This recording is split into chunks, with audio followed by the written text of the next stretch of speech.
Day 2. तर मित्रांनो आपण चाललोय तर समुद्रामध्ये सकाळच्या सकाळच्या वाजले 6:30. स्विमिंग पूल आमचा बंद आहे. थोड्या वेळानंतर स्विमिंग पूल मध्ये पण येणार. आम्ही समुद्रात आलोय मित्रांनो, पण पौर्णिमा असल्यामुळे माझ्या अंदाजानं आपल्याला सोडणार नाहीत समुद्रात. तयारीने तर आलेलो, पण काय मेळ दिसना इथं.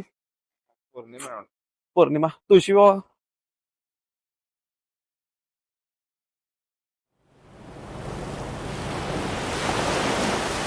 तर मित्रा, तुला आता कसं वाटतंय बीच वरती उसळलेला समुद्रापाशी? समुद्राला आल्या बसते मला जर ते थोडं दुसरं काय तर सांग जरा. दोन सांगतो यार, तुझा आदान काय आले बघ. गजब बेइज्जती है. आमचं सकाळचं जरा फिरायचं प्लॅनिंग म्हणजे समुद्रात उडी मारायचं प्लॅनिंग कॅन्सल झालंय. त्यामुळे आता पोटा पाण्याचं थोडंफार नियोजन लावायचं कुठं तर मित्रांनो. समुद्र बघून घ्या कसला डेंजर खवळ आहे. एवढं जोरात बायको पण खवळत नाही. खत्म. Bye bye, ta ta, good bye, गया. मारा घर काय वातावरण आहे सकाळ सकाळ बरे बीचवर फिरायचं म्हणजे रिटायरमेंट अशी पाहिजे जिंदगीत. आपण आपला बिझनेस आहे, आपण बिझनेस मधून रिटायर मेल्यावर तू आणि परत दिवस शेअर गावला नाही काय आणलायच की आणि परत तेच घालणारच. मी बी तेच घालणार सर. बीच बघून घ्या मित्रांनो, एकदम घाण केलं सकाळ सकाळ. काल रात्रभर सगळं घाण करून टाकलेत. स्वच्छतावाले काय नाही आले चालू आहे.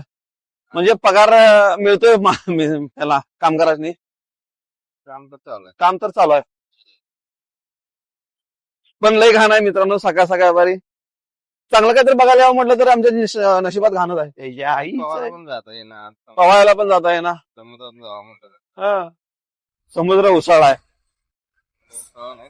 खवळ आहे. पाठचा मोबाईल तेव्हा समुद्रात होऊन आले लाकूड त्याच्या आईचा पोहताना आलं गेलं तर लाकूड. तर आमचा हिरमोड झालेला आहे आणि आम्ही चाललेलो आहे कुठं जरा थोडासा नाश्ता करणार आणि मग आमच्या स्विमिंग पूल मध्ये आम्ही एन्जॉय करणारच. त्याशिवाय पैसे कसं पिटणार गोव्याला आल्यानं. अरे काय नशीब आमचं गांडूच आहे. आणि बरोबर पौर्णिमेलाच आपण सिलेक्ट केलोय तारीख पण. अरे पवायलात की पण अरे कुठं वगैरे रिस्क घेतोस. मी पावणार नाही रे, तुझ्यासाठी चालेल माझं. अजून आपल्याला लय EMI भरायचे आहेत, त्यामुळे आपण हे करायचं. आयफोनचा EMI भरायचा आपल्याला, त्यामुळे आपण होऊन जाऊ शकत नाही सध्या. आयफोन वाले हुडकायला होय, हुडकायला समुद्रात येतील. तुला नाही रे फोनला. तो काय म्हणाला बघ, व्हिडिओ करून करून खोडा उचल म्हण.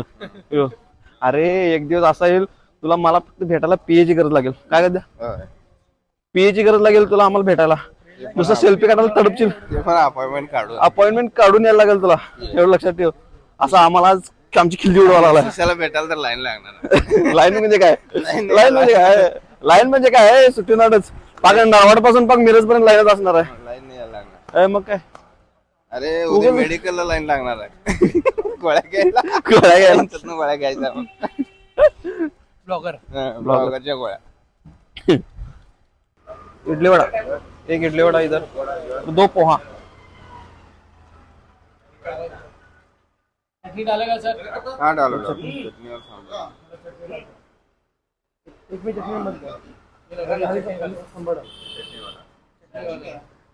सकाळ सकाळपर्यंत काय खावलं आपण? इडली वडा आणि पोहे. पोहे मी तुझ्या थोडं खाणार बाबा. मी नाव देणार. हे नाही मला पाहिजे थोडं की इडलीचा थोडासा भाग घेतो म्हणूस. सकाळ सकाळपर्यंत चहा, साखर कमी असलेला. Few minutes later. सर्व शर्यत प्रेमींचं या ठिकाणी हार्दिक स्वागत. चांगल्या अशा पट्ट्यावर गाड्या आलेल्या आहेत. या ठिकाणी म्हैसाकरांचा बाशिंग भवरा, हेलिकॉप्टर बैजा, काळा सर्जा, या ठिकाणी अशा बऱ्याच गाड्या आलेल्या आहेत. आणि लाखो दिलांच्या मनावर अधिराज्य गाजवणारा बैल म्हणजे या ठिकाणी हिंद केसरी हरण्या सुद्धा या मैदानावर धावणार आहे. तर बघा या गाड्या कशा सुटल्या भरधाव वेगाने. ऐकनात कुणाचं काय कळना, काय समजना, गाडी कुठली कुठं चालल्या काय कळना. बघा ब्लॉगर आता आपण चेकआउट करालोय.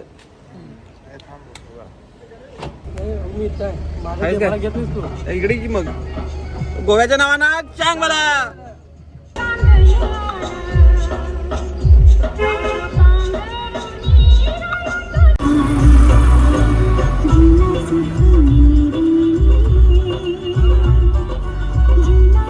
नाश्ता झालेला आहे मित्रांनो. चाललोय आता आपण ओल्ड गोव्याकडे.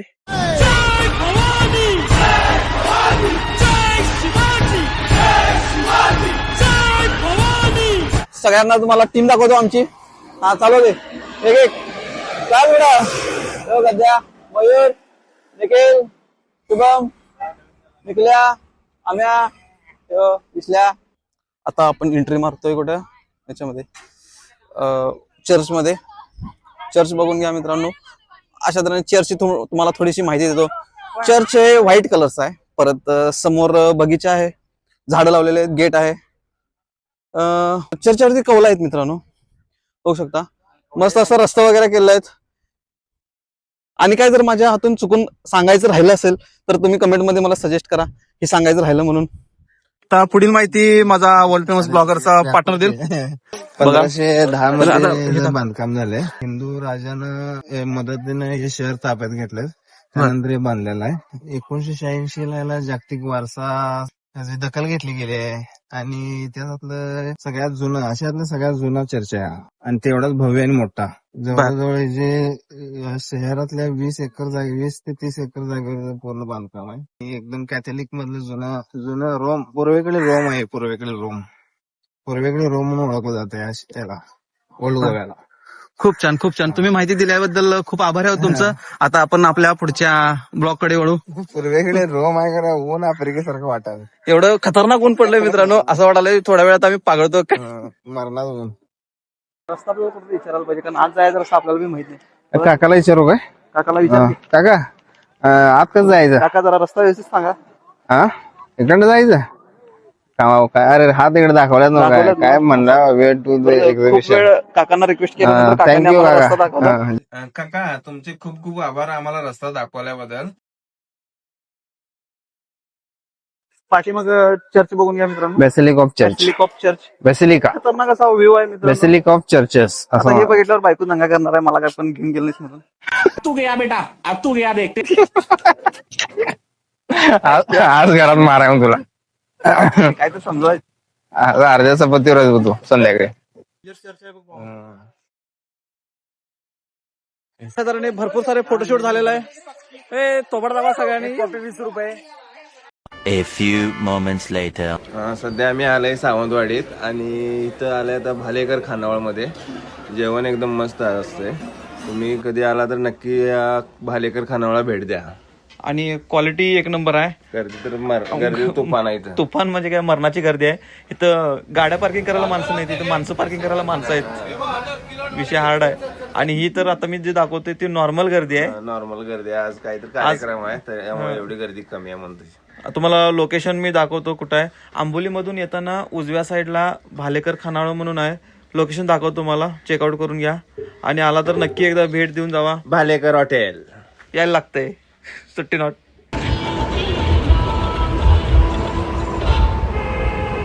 त्यानंतर आम्ही घेतला आजरामधला फेमस तांदूळ, घनसाळ तांदूळ. अगर पडलेले आहेत. अशा तऱ्हेने आमची ट्रिप आता संपलेली आहे. आणि आमच्या चॅनलला सबस्क्राईब करा आणि लाईक करा, शेअर करा, कमेंट पण करा.